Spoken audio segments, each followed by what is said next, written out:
Selamat datang dan selamat bergabung di channel Dongeng Malam. Bagi yang sudah mampir, jangan lupa tinggalkan jejak kalian dengan cara di-like dan komen video ini. Untuk kali ini, Dongeng Malam akan membawakan sebuah cerita dengan judul Bayi Trek, 1000 Hari di Ambang Gaib. Kita mulai saja ceritanya. Sari terbangun dengan napas tersengal. Dada kirinya seperti diremas. Kain selimutnya basah oleh keringat dingin. Di luar rumah panggung kecil yang ia tinggali bersama Jatmiko di Desa Kembang Jati, angin malam berhembus pelan, membawa suara gesekan daun jambu. Namun yang membuat bulu kuduknya berdiri adalah aroma tanah basah yang sangat kuat, aroma seperti dari gundukan kubur yang baru ditimbun. Ia baru saja kehilangan bayinya 2 hari lalu. Dokter menyebutnya keguguran spontan. Namun bagi Sari, rasa kehilangan itu lebih seperti tubuhnya dirobek paksa. Sejak pulang dari rumah sakit setelah operasi kuret, malamnya tidak pernah benar-benar sunyi. Ia merasa ada sesuatu yang terus mengikutinya, menunggu di pojok kamar, menatap dari balik pintu lemari yang tak pernah bisa tertutup rapat. Malam itu, ketika jarum jam menunjuk angka 2, suara itu datang lagi. Tangis halus, lirih, bergetar lembut. Tangis seorang bayi baru lahir. Sari langsung membuka matanya. Suara itu begitu dekat, lebih dekat daripada sebelumnya. Seperti berasal dari bawah ranjangnya. Ia menahan napas, mencoba memastikan apakah ia sedang bermimpi atau benar-benar mendengar suara itu. Ketika ia menundukkan kepala, hanya kegelapan pekat menyambutnya. Dengan tangan gemetar, ia menyalakan lampu tidur. Seketika kamar kembali terang kuning. Tidak ada apapun. Tidak ada kain, tidak ada boneka, tidak ada makhluk-makhluk kecil seperti yang sering muncul di mimpi buruknya. Hanya keheningan.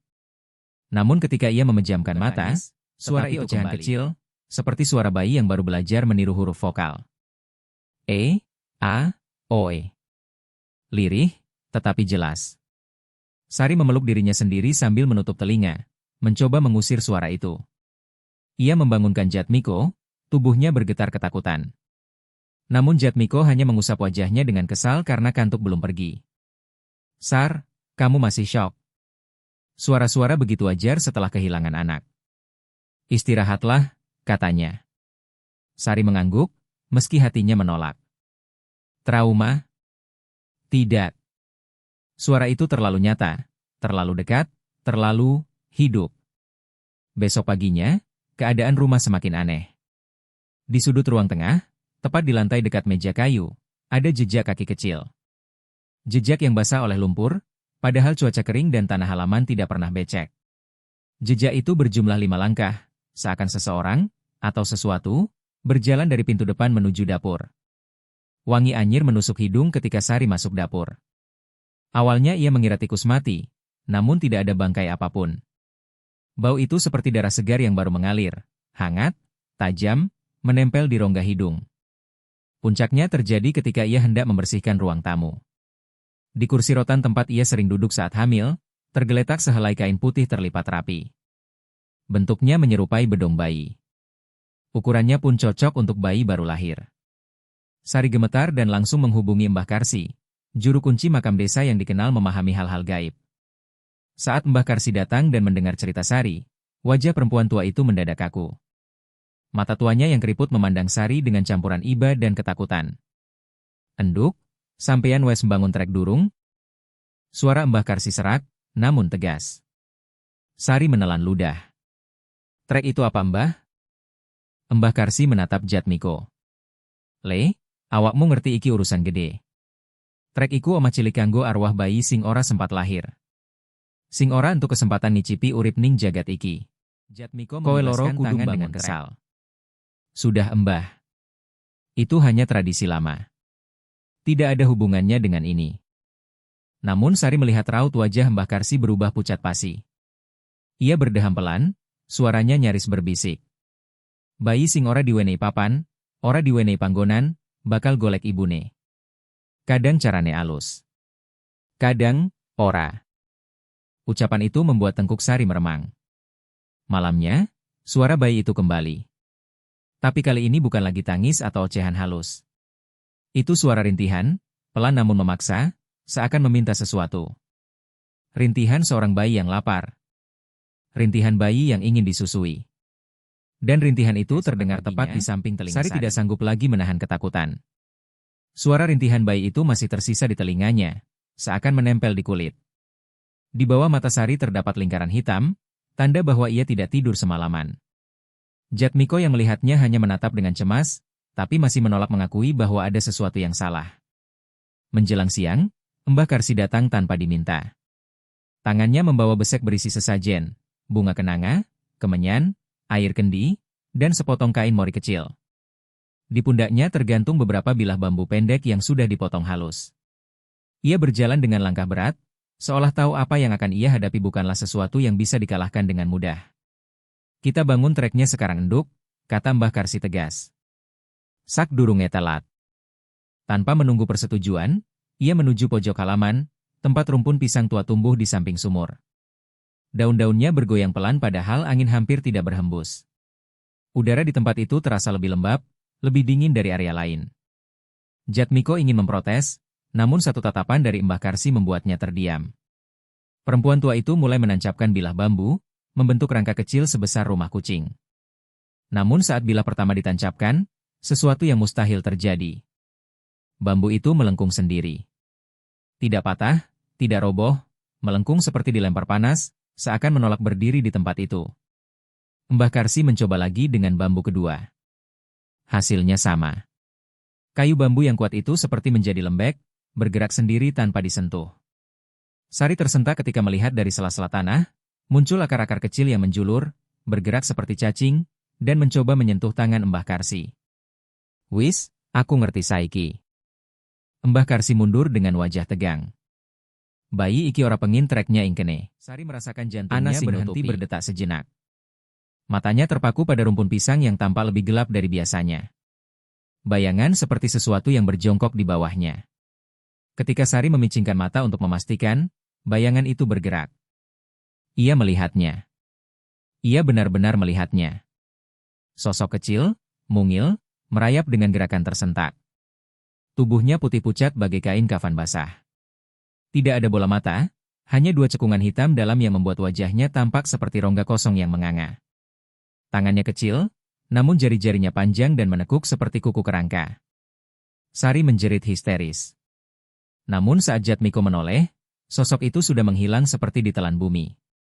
Pancen benar, bisik Mbah Karsi dengan suara serak. Iki dudu bayi trek biasa. Arwah iki wis kuoso sakdurunge waktune. Ana sing gawe dheweke atine panas.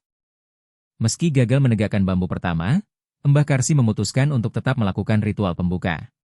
Ia menggelar sesajen, menyalakan kemenyan, dan meletakkan kain mori kecil di tengah tanah sebagai simbol, tempat bagi bayi yang belum memiliki rumah gaib. Saat kemenyan mulai menyala, asap putih tipis naik ke udara. Dan tiba-tiba, sesuatu terjadi. Tepat di tempat sesajen diletakkan, muncul cahaya redup. Bukan cahaya terang seperti lampu, tapi bercahaya seperti kunang-kunang yang terlalu besar untuk ukuran normal. Cahaya itu berkedip-kedip, semakin kuat, lalu redup kembali. Sari terpesona sekaligus ketakutan. Karena dari cahaya itu, terdengar suara halus. Ibu. Sari memegang dadanya. Suara itu sangat jelas. Lebih jelas dari sebelumnya. Bahkan terasa seperti berbisik langsung di belakang telinganya. Seakan ada seseorang berada tepat di belakangnya. Jatmiko melompat dan memeluk Sari. Namun sekilas, Sari melihat sosok bayi tanpa mata itu berdiri di balik pundak suaminya. Suara itu tidak lagi samar. Saat Sari terpejam, suara bayi itu datang seperti gelombang. Ibu. Ibu. Aku dingin? Sari menggigil.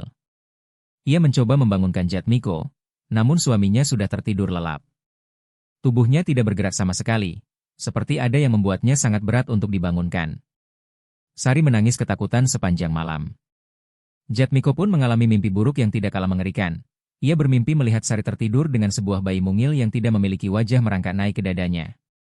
Tubuh bayi itu licin oleh darah, dan dari perutnya masih tergantung tali pusar panjang yang menyeret di lantai. Bayi itu memeluk leher Sari dan menempelkan mulutnya di payudaranya, menyusu dengan suara yang menyedihkan. Ketika Jatmiko hendak menarik bayi itu, bayi tersebut menatapnya, dengan mata hitam kosong, dan tersenyum. Ia terbangun sambil menjerit. Pagi berikutnya, Sari dan Jatmiko keluar rumah dengan perasaan berat. Mereka berniat memeriksa trek yang semalam disucikan Mbah Karsi. Namun saat mereka sampai di halaman, trek kecil itu ditemukan ambruk, rangkanya patah seperti dicakar-cakar. Di tiang bambunya, terdapat bekas goresan kuku kecil, bentuknya seperti tangan bayi, tetapi panjangnya tidak wajar. Dan dari dalam tanah, terdengar suara lirih. Ibu, aku sudah berkali-kali direnovasi oleh Mbah Karsi. Setiap kali bambu dipaku, selalu ada satu bagian yang memuai seolah didorong dari dalam. Sejak kematian Yatemi, suasana kampung berubah drastis. Tak ada lagi yang mau melintas depan rumah Sari setelah maghrib. Orang-orang hanya berbisik dari kejauhan, menunduk, menghindari kontak mata. Mbah Karsi kembali datang pada malam ke-39, wajahnya lebih pucat dari biasanya, kain jaritnya bahkan tampak bergetar karena tangan yang gemetar. Sari. Jatmiko, kowe kudu ngerti. Iki ora bayi biasa, katanya perlahan. Arwah bayi trek butuh 1000 hari supaya tenang. Tapi bayi sampeyan, dheweke wes kewayuhan kekuatan sing ora lumrah. Seperti sudah hidup lama sebelum dia lahir. Jatmiko, yang biasanya keras kepala, hanya bisa menelan ludah. Ia tidak pernah percaya hal-hal semacam ini, tapi apa yang ia lihat semalaman terakhir cukup untuk membuat logika runtuh. Semalam, ia terbangun karena mendengar suara garukan halus. Ketika membuka mata, ia melihat sesuatu bergerak di balik kain gorden. Bentuknya kecil. Tubuhnya pucat. Dan ada suara seperti bayi yang belajar tertawa. Tapi tawanya terdengar seperti tenggorokan tua yang berderit. Sejak itu, rumah mereka menjadi seperti sumur gelap yang menghisap ketenangan. Pernah suatu malam, Sari merasakan sesuatu merayap di bawah kulit kakinya ketika ia duduk di ruang tamu. Awalnya seperti sensasi hangat. Namun makin lama makin terasa seperti jari-jari mungil yang menekan dari dalam tubuhnya. Saat ia menjerit dan menyentak kaki, ia melihat bekas 5 jari bayi, jelas, merah, seolah cap itu dicetak dari dalam dagingnya. Aku ora kuat mbah, aku ora kuat. Sari menangis sambil memegangi perut yang sudah lama kosong, tapi kini justru terasa berat setiap kali suara itu muncul. Suara bayi itu.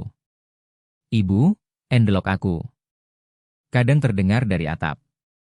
Kadang dari bawah dipan. Kadang dari belakang kupingnya ketika sendiri. Warga menemukan Yatemi tewas bersandar di sumur lama, tubuh miring, kepala terpelintir ke belakang hingga dagunya mengarah ke langit, ketakutan pun mencapai puncak. Dudu ciloko biasa iki, ana sing narik, ujar Pak Duku dengan wajah pasi. Di lengan mayat, terdapat jejak tangan, kecil, mungil, seolah seorang bayi menahan tubuh itu dengan kekuatan tak wajar. Warga langsung menuduh. Itu bayi trek Sari. Kelaparan. Wes takandhani, jangan dibiarkan. 1000 hari harus dipenuhi, kalau tidak dia mencari makanan sendiri. Namun Mbah Karsi justru lebih takut daripada mereka. Kowe kabe orang ngerti, bayi iki kelahirannya durung selesai. Arwahnya belum punya bentuk pasti, tapi kekuatannya wes kebacut. Sejak malam itu, gang tempat rumah Sari menjadi sunyi seperti kuburan. Jatmiko kini tidur dengan lampu menyala, tapi itu tidak banyak membantu. Setiap kali lampu berkedip, ia melihat bayangan kecil berlari menyeberang lorong. Kadang terdengar bunyi seperti telapak tangan bayi yang merangkak di lantai kayu. Pada dini hari ke-41, ia terbangun karena lemari pakaian bergetar pelan.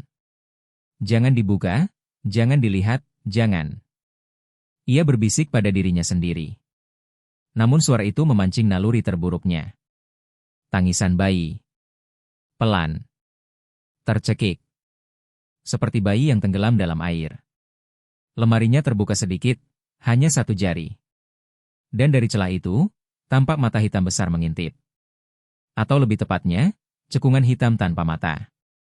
Jatmiko berteriak hingga suaranya pecah. Sementara itu, Sari mulai tak bisa membedakan tidur dan terjaga. Setiap jam 1 dini hari, ia melihat sosok kecil duduk manis di atas trek. Ia tidak bergerak banyak, hanya menggoyang-goyangkan kaki pendeknya, seperti anak kecil menunggu dijemput orang tua. Yang membuat Sari hampir gila adalah, walau tak punya mata, ia tahu sosok itu sedang menatapnya. Sosok itu tampak makin besar. Makin kokoh. Seakan tumbuh. Seakan sedang kenyang. Bayi sampean keluen, tapi sing dikarepke dudu susu Sari. Kata Mbah Karsi suatu malam dengan suara parau. Dia ingin perhatian. Sebesar apapun. Semengerikan apapun, Sari tidak bisa berhenti menangis. Apa yang harus aku lakukan, Mbah? Mbah Karsi menggeleng pelan. Kita orang berurusan dengan arwah bayi, tapi dengan sesuatu yang numpang lahir melalui kandunganmu. 1000 hari harus kita lalui. Yen ora, bayi iki bakal caluk tebusan luwih gede. Dan Sari tahu, dari kematian pertama itu, 1000 hari akan menjadi neraka. Dan apapun yang menunggu di hari terakhir, bukan lagi sekedar arwah bayi, melainkan sesuatu yang sudah mulai menyatu dengan dunia. Dan ia memanggil kejadian hanya itu, satu orang. Sari mulai merasakan dorongan aneh dalam dirinya. Bukan dorongan naluriah seorang ibu, melainkan semacam ikatan gelap yang menariknya semakin dekat pada sosok yang seharusnya tidak pernah lahir. Ia mulai menata bedong kecil di dekat kamarnya. Menyiapkan botol susu hangat. Bahkan menyanyikan lulabi lirih setiap malam, meski dirinya sendiri tidak tahu kepada siapa ia menyanyi. Deweke butuh aku, dia pasti butuh aku. Sari membatin, suara itu terasa seperti bukan miliknya sendiri. Tapi setiap kali ia mendekati trek, sosok bayi itu menghilang begitu saja, seperti asap yang tersedot tanah. Seolah ia hanya ingin dilihat dari jauh, dipanggil, bukan disentuh. Hingga suatu malam, Sari terbangun mendadak karena sensasi aneh di dadanya. Seperti ada sesuatu yang menempel. Menghisap. Gerakannya lambat namun kuat.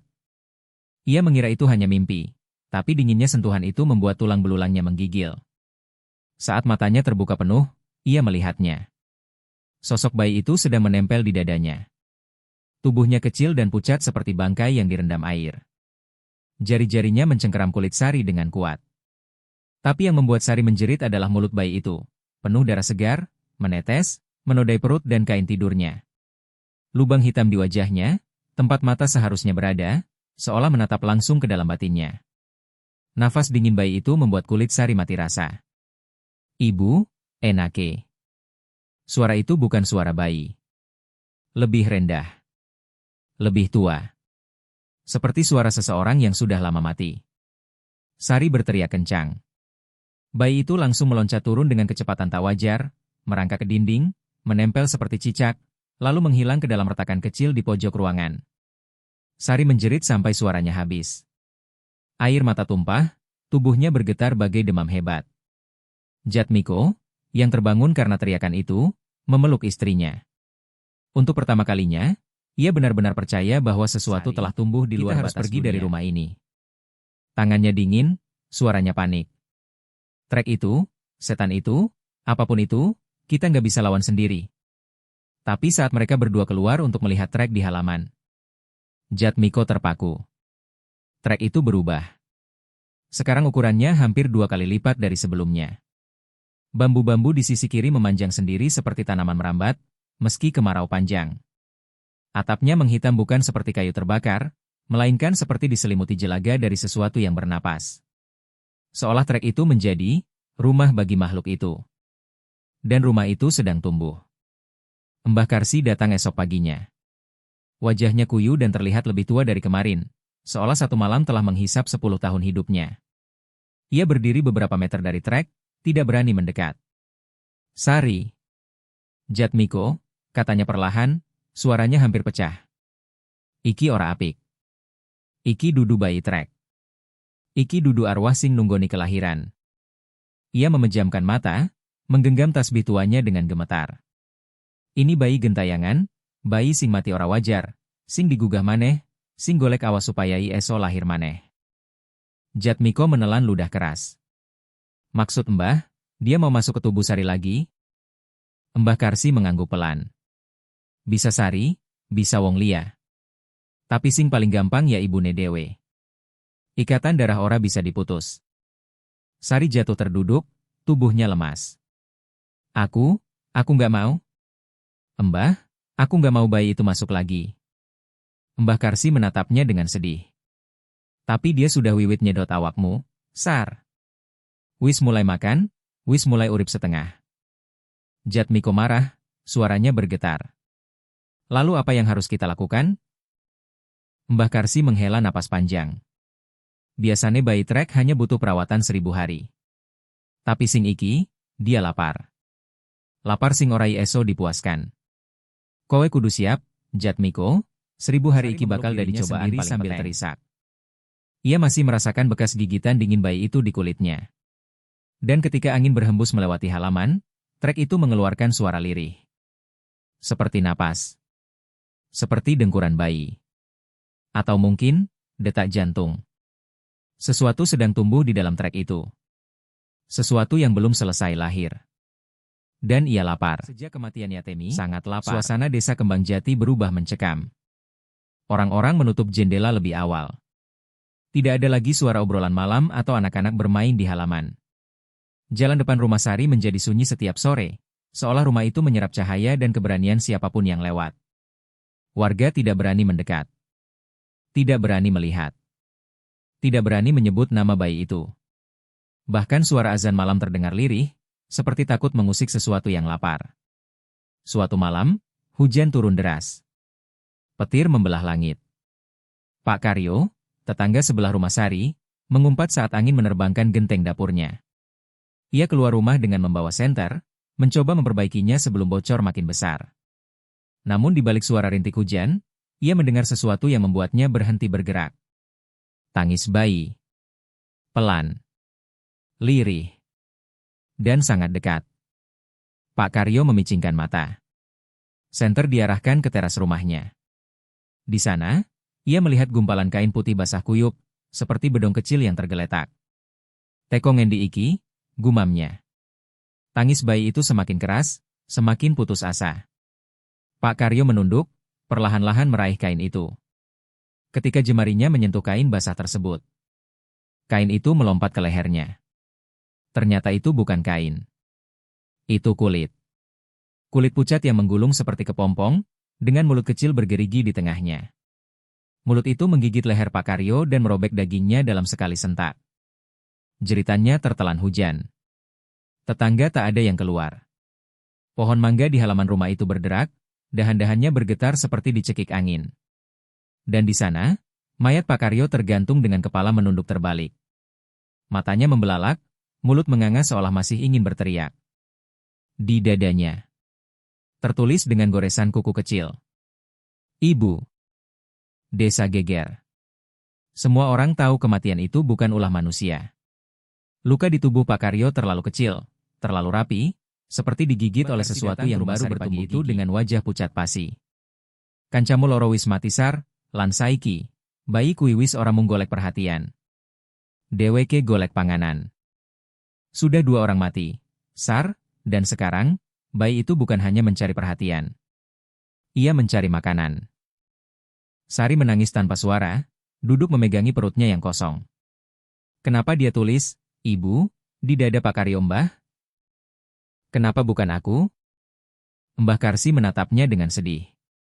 Amarga dheweke wes nganggep awakmu wis dadi duweke.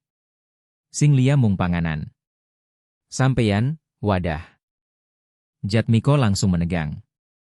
Apa maksudnya wadah? Mbah Karsi meraih kantong kain tua dari tasnya. Isinya, rambut, bunga kamboja, segenggam tanah kuburan, dan serpihan tali pusar kering. Kita kudu nindakake ritual balik kelahiran, katanya pelan. Siji-sijine ritual kuno sing isa meca ikatan arwah bayi sing wedi kelaparan iki. Jatmiko menelan ludah. Apa itu aman? Mbah Karsi memejamkan mata. Ritual iki ora tahu aman. Ia menjelaskan. Ritual balik kelahiran adalah upacara untuk mengembalikan arwah bayi ke asalnya, membalikan proses kelahiran gaib yang seharusnya tidak terjadi. Ritual itu memaksa arwah keluar dari dunia manusia dan kembali ke alam asal. Tapi, ritual iki kudu nganggo ibu kandungnya dewe. Ritual ini harus menggunakan ibu kandungnya sendiri. Sari merasa seluruh tubuhnya dingin. Kenapa harus aku? Amarga tali roh musing dadi jalan lahire. Tanpa awakmu, ora ana dalan metu, lan ora ana dalan bali. Jatmiko menggenggam tangan istrinya erat. Kalau gagal, apa yang terjadi? Mbah Karsi menatap mereka dengan pandangan yang tak sanggup berbohong. Yen gagal, bayi kui bakal mlebu awakmu, Sari. Bakal lahir maneh liwat awakmu, nanging dudu dadi bayi manungsa. Dadi barang sing ora iso kok bayangke. Ia teringat sentuhan dingin bayi itu. Cara makhluk itu menghisap tubuhnya. Bagaimana ia berkata, Ibu, dengan suara bukan manusia. Ritualnya kapan Mbah? Tanya Jatmiko. Mbah Karsi menarik napas panjang. Bengi iki. Sadurunge jam siji. Yen tekan jam siji, dheweke bakal entuk kekuatan paling gede kanggo nyedot awak Sari. Di luar, angin tiba-tiba bertiup kencang. Pintu rumah berderak. Dari trek di halaman, terdengar suara lirih, suara bayi menggigik, seperti sedang tertawa kecil. Dan Sari merasa, untuk pertama kalinya, suara itu terasa dekat sekali, seolah bayi itu sudah berada tepat di balik pintu kamar. Menunggu. Lapar. Tengah malam. Dan sangat ingin lahir kembali. Langit seperti ditutup tirai gelap tanpa bintang. Angin berhenti tiba-tiba, seolah seluruh desa menahan napas. Di halaman rumah, trek yang telah membesar itu kini tampak seperti gubuk kecil dengan bambu hitam melengkung, seperti tulang rusuk raksasa yang membusuk. Sari duduk di dalamnya, tubuhnya gemetar hebat. Lututnya menyentuh tanah yang dipenuhi bunga-bunga Kamboja layu, serpihan kain bedong, dan segenggam tanah makam leluhur. Bau anyir samar memenuhi ruang sempit itu. Jatmiko berdiri di luar trek sambil membawa obor. Api berkedip kuat saat angin tiba-tiba berputar, membuat bayangan di dinding trek seperti menari-nari dengan bentuk tidak wajar. Ia menggenggam gagang obor sampai buku jarinya memutih. Mbah Karsi masuk setengah tubuh ke ruang trek, memulai mantra dengan suara serak. Enduk, Bali. Aja caluk urip maneh. Ojo nyili awak sing dudu duniamu. Anakku, pulanglah. Jangan meminta hidup lagi. Jangan meminjam tubuh yang bukan duniamu. Mantra itu menggema, seperti bergema lebih dari sekali, seolah ada suara kedua yang mengikutinya dari balik tanah. Tiba-tiba, udara di dalam trek menjadi berat. Sari hampir tidak bisa bernapas.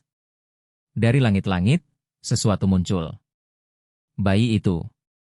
Ia merangkak menuruni atap trek dengan kecepatan yang tidak manusiawi, kedua lengannya melengkung aneh.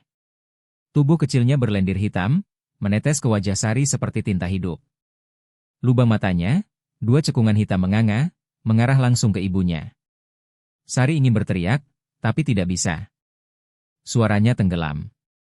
Makhluk itu turun perlahan, lalu melompat ke dadanya. Sari tersentak keras. Ia bisa merasakan kulit dingin bayi itu menembus kulitnya sendiri, seperti kabut pekat yang memaksa masuk. Tulang-tulang di dadanya terasa patah satu persatu. Ia menjerit, namun jeritannya berubah menjadi suara serak yang nyaris tidak terdengar. Jatmiko mencoba memasuki trek, tapi sesuatu seperti angin keras mendorongnya mundur. Obor di tangannya hampir padam. Tolong dia, teriaknya sambil menyerang dinding trek. Mbah Karsi terus membaca mantra, air matanya mengalir sendiri. Cepat Sari, lawan. Aja ngalah. Aja ngalah. Namun pada detik itu, tanah di bawah Sari bergerak. Seperti mulut besar yang membuka. Tanah trek mereka membentuk lubang gelap. Dari dalamnya keluar tangan-tangan mungil, belasan, puluhan, tangan bayi kurus dengan kuku panjang seperti jarum. Mereka meraih kaki dan pinggang Sari, menariknya ke bawah. Menariknya ke rahim tanah itu sendiri. Sari menjerit histeris. Jatmiko! Tolong! Jatmiko berebut masuk, berusaha menarik tubuh istrinya, namun kekuatan gaib menahannya seperti dinding tak terlihat.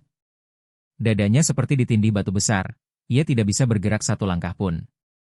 Makhluk bayi itu kini merayap ke perut Sari. Lubang hitam wajahnya menganga lebih lebar, seakan membentuk senyum yang tidak alami. Ia menempelkan wajahnya ke perut Sari. Dan masuk. Kulit Sari bergelombang seakan ada sesuatu merayap di baliknya. Dari rongga perutnya terdengar suara seperti tulang patah, seperti isi tubuhnya diaduk dari dalam. Sari memekik panjang. Suara itu bukan lagi jeritan manusia. Itu jeritan melahirkan terbalik. Darah mengalir dari hidung, mata, dan telinganya. Tubuhnya melengkung tidak wajar. Tanah terus menariknya, tangan-tangan kecil semakin kuat mendorongnya masuk. Mbah Karsi! Jatmiko berteriak putus asa. Mbah Karsi, yang berusaha mendekat, terseret sesuatu. Angin hitam menyambar tubuhnya, melemparkannya ke belakang. Kepalanya membentur batu nisan tua di dekat pohon pisang. Matanya terbuka kaku, mulutnya masih setengah melafalkan mantra terakhirnya. Jatmiko menjerit, tapi suaranya terserap badai gaib yang muncul dari trek. Trek itu bergetar keras. Bambu-bambunya melengkung, patah, dan runtuh satu persatu. Trek ambruk. Tanah menutup sendiri seolah menelan sesuatu. Sari hilang. Hanya menyisakan tanah basah yang bergerak, seperti ada sesuatu yang sedang mendorong dari dalam. Sesosok kehidupan baru sedang berusaha lahir. Dengan tubuh yang bukan lagi berterbangan ketika Jatmiko akhirnya berhasil menyeret tubuhnya mendekat. Lututnya gemetar, napasnya tersengal. Di tengah puing bambu hitam, ia melihat sesuatu yang membuat darahnya berhenti mengalir. Sari. Ia tergeletak di tengah lingkaran tanah lembab, namun perutnya, yang sebelumnya kosong, kini menonjol besar, bulat, tegang, seperti perempuan hamil 9 bulan. Jatmiko membeku. Sari. Ya Tuhan Sar, apa yang terjadi? Sari mengangkat wajahnya perlahan. Matanya tidak lagi berair. Tidak lagi ketakutan. Ada senyum dingin, senyum yang bukan miliknya. Dia sudah kembali, bisiknya. Anak kita sudah pulang. Jatmiko terisak, memeluk istrinya dengan tubuh gemetar. Namun pelukan itu terasa hampa, dingin, seperti memeluk tubuh yang bukan lagi milik manusia. 3 hari kemudian, Sari tampak lebih lemah. Ia tidak mau makan, tidak mau bicara. Kulitnya pucat kebiruan dan pembuluh darah di leher serta tangannya tampak menonjol hitam seperti akar. Malam ketiga, hujan turun tanpa suara. Sari berjalan sendirian ke kamar mandi tanpa memanggil siapapun. Langkahnya lambat, menyeret, seperti mengikuti panggilan tak terlihat. Beberapa menit kemudian, suara retakan tulang terdengar jelas. Disusul jeritan panjang yang bukan suara manusia. Jatmiko berlari, menabrak pintu berkali-kali. Sari. Buka pintu, Ne. Sari. Tidak ada jawaban.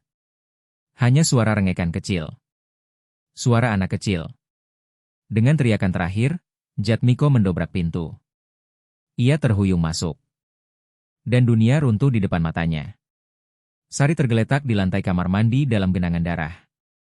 Tubuhnya membiru. Perutnya robek dari dalam, bukan seperti melahirkan, tapi seperti sesuatu memaksa keluar dengan kekuatan yang tidak seharusnya dimiliki bayi manusia. Isi rahimnya terburai. Tidak ada detak jantung. Mata Sari terbuka, beku, seolah sedang melihat sesuatu yang tidak bisa diceritakan pada manusia manapun. Ada seorang anak di sebelah jenazah itu, tinggi sekitar lutut orang dewasa. Kulitnya pucat. Rambutnya basah, seperti baru lahir, tetapi wajahnya seperti anak berusia 4 tahun. 2 lubang hitam tempat mata seharusnya berada menatap Jatmiko.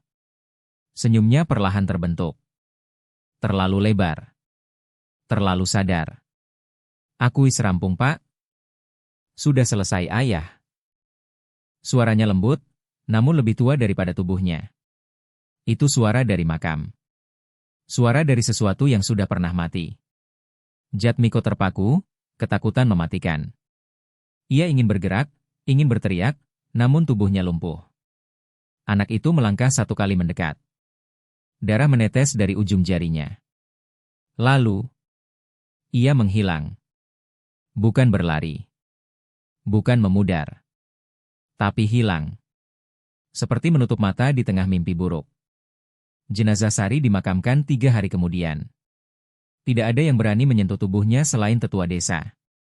Tidak ada yang berani menatap Jatmiko. Rumah itu kini kosong. Jendela-jendelanya patah, pintunya terbuka sendiri ketika angin lewat. Orang-orang menyeberang ke jalan lain agar tidak berpapasan dengan rumah itu. Tetapi pada malam tertentu, saat bulan setengah, warga mendengar suara. Anak kecil berlari-lari kecil di halaman rumah. Tarkikik. Mengusap dinding. Menyanyikan lagu yang tidak pernah diajarkan siapapun. Dan di pemakaman desa, tempat trek Sari dipindahkan. Trek itu tumbuh. Bambu-bambunya memanjang sendiri. Atapnya menghitam legam. Tanah di bawahnya menggembung seolah ada sesuatu sedang bergerak, naik, perlahan-lahan. Menunggu. Karena bayi itu sudah lahir sekali. Dan ia bisa lahir lagi. Terima kasih sudah mengikuti cerita sampai akhir. Untuk cerita dengan judul Bayi Trek, 1000 Hari di Ambang Gaib berakhir di sini. Akan banyak lagi cerita-cerita menarik yang akan dibawakan Dongeng Malam. Jadi silahkan di-subscribe channel ini agar tidak tertinggal cerita-cerita menarik dari video berikutnya. Dan jika kalian suka dengan cerita-cerita seperti ini, silahkan di-share video ini agar channel ini bisa lebih berkembang lagi.